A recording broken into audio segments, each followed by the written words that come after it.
We're continuing our conversation with United States Navy veteran Caroline Craft. So we're talking here with Caroline. The war broke out, World War II, correct? That's what you were, or was it Korea? It was no. No, what was your I'm looking at your time period there. So yeah, that would have been, I graduated in 47, and oh, then so 48, 49, 50. yeah, okay. So 50. You're past World War II. So that brings up an interesting point. Growing up in the Antelope Valley during World War II, at your age, because you said you graduated in 47, you were in high school. No, you were early on in high school. You were in middle school during World War II. We didn't have a middle school. You didn't have a middle school. You just went through from grammar school to high school. Grammar school to high school. So 1 through 8, K through 8, and then high school, and then you went to JC. Yes, I went college. to JC, and I changed my major, so I went an extra year. I gotcha. So, growing up in the Antelope Valley during World War II, any reflections there and stuff? Because you guys obviously had, all the servicemen here and things like that, and they had the scrap drives and things like that. But your dad, being a chicken farmer, was probably considered part of the war effort, right? Because once again, feeding and crops and things like that were a big deal. All right. So go ahead.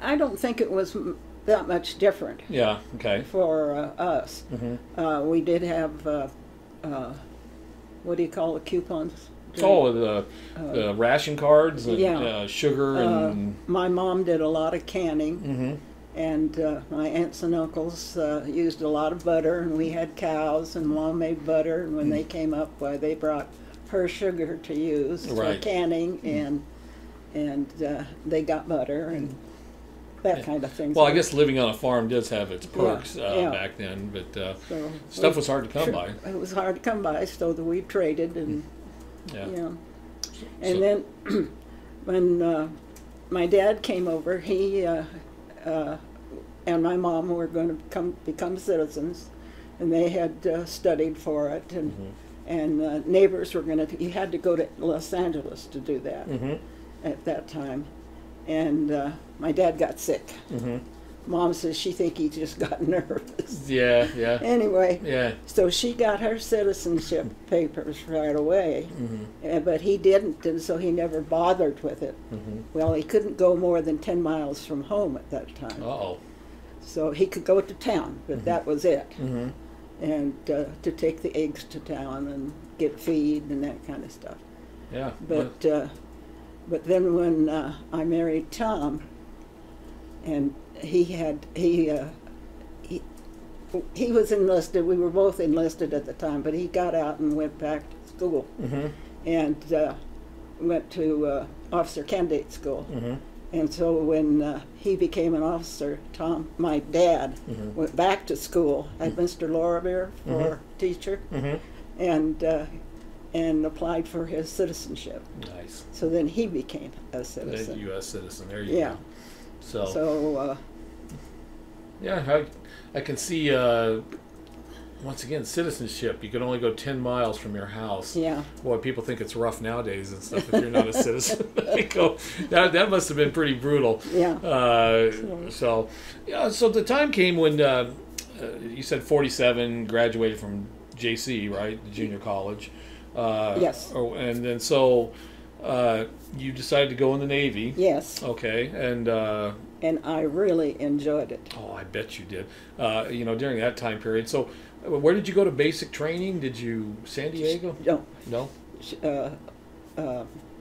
Great Chicago. Lakes? Great Lakes. Great Lakes, Chicago. Yes. And when you went in there, your idea was you were going to get the education that you wanted when you were going to Fresno State to be something. What was the field that they ended up putting you in, or you chose? I went to, they just put me in supply. Supply? Supply. When I went to Seattle, to Sandpoint, and they first had me filing. Then they found out I could type, so then they put me in a typing job. And then they put me in charge of women's clothing in the small stores, Mm-hmm. which was my own little store.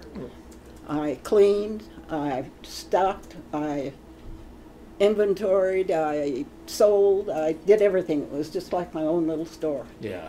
and I really enjoyed it. Oh, okay, good deal. And so when they, during that time, your clothing store, was that like a military clothing store? It's all military So clothing. was it? It's all military, so it was uniforms and Yeah, things. uniforms, what do you call them? The chevrons, Chevrons, the markings, all chevrons. that kind of stuff. Yeah, and Yeah. so that was your own little world. That was My kind of own cool. little world, right. Yeah, that Yeah. was neat. And were there a lot of women in the military during that time period, or not so? Not that many. Yeah, yeah. Not that many. I know. They didn't have women on ships and things at that Correct. time. Yeah. Yeah, you were all land Yeah, lubbers at yeah, that time. Yeah. So Office type stuff. right. When you went to Great Lakes there, culture change big time. I mean, coming from the farm in the Antelope Valley yeah. to there, and all of a sudden you were you're in the barracks with all these other women from all over the country, correct? That's right. That's yeah, right. and make good friends there, or Yes. yeah. Did you ever keep in contact with any of them? Or? Yes. For quite some time, and then after a while we kind of drifted apart. Oh, of course, But we had one girl from